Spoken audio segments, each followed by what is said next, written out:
All right, I'm back with another YouTube clip. It's been a while. I haven't done one in a while. Just been busy with teaching and other things happening. But we're here now, and what I want to talk about is let's look at the photograph here for a second. When you look at a photograph like this is a leftover photograph from the Drawing and Painting Girls CDs, DVD type stuff. When you look at a photograph, usually this looks very straight to you, and so the normal thing to do is to put a straight line in your drawing, but it's not straight. Like, you got to try to find like 4 to 6 angles in that, or a subtle S-curve. I always tell my students. So if we come back to the drawing over here, and this really holds true in life drawing class as well. When the rule of thumb that I teach my students is the further away you are from the model, the more things have the optical illusion of looking straight. And it's your job as an artist to tweak and make things have that subtle S-curve, or at least on each limb. So if I come over here, I've got this angle, this angle, this angle, then we come in, and then we come out. So I've got 1, 2, 3, 4, 5 angles on that upper arm on one side. And then on the lower arm, I've got 1, 2, it comes in, then we come out, and then we come back in again.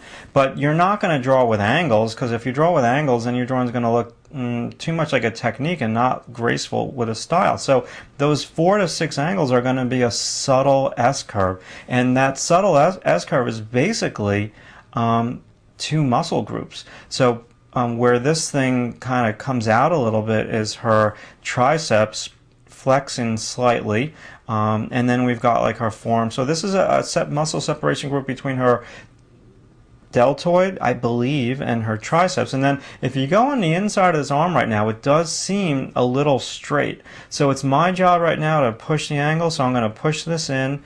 Again, that's like the head of the triceps, and then we come in, and then we come back.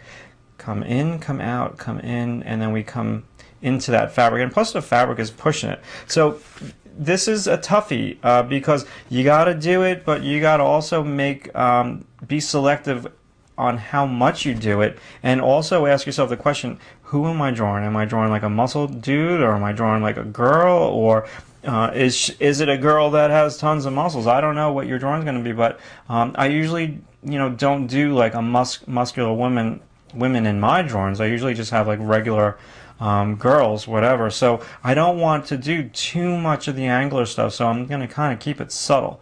Alright, so I just wanted to point that out to you, and this to me, what I just did on the clip, I don't like. So I'm going to come back in and go over that with my eraser and just smooth it out a little bit, and maybe just rub it out with my finger, because most of that is in shadow. And then anything over here that I don't like, I can just smooth out with that eraser again. So now, the other thing, and I've talked about this multiple times, I really don't want to go over it, but I think it bears mentioning because I'm talking about angles. So let's look at the back of her skirt, but let's look at the photograph. When you look at the photograph of her skirt, it seems fairly straight. Okay, it comes in a little bit over there, there's a pocket, but let's go to the drawing now. It's your job as the artist to push the angles to make that edge look a little bit more interesting. However, when you don't want to just leave it on the contour. I've talked about this over and over, and it's probably in like 4 clips already.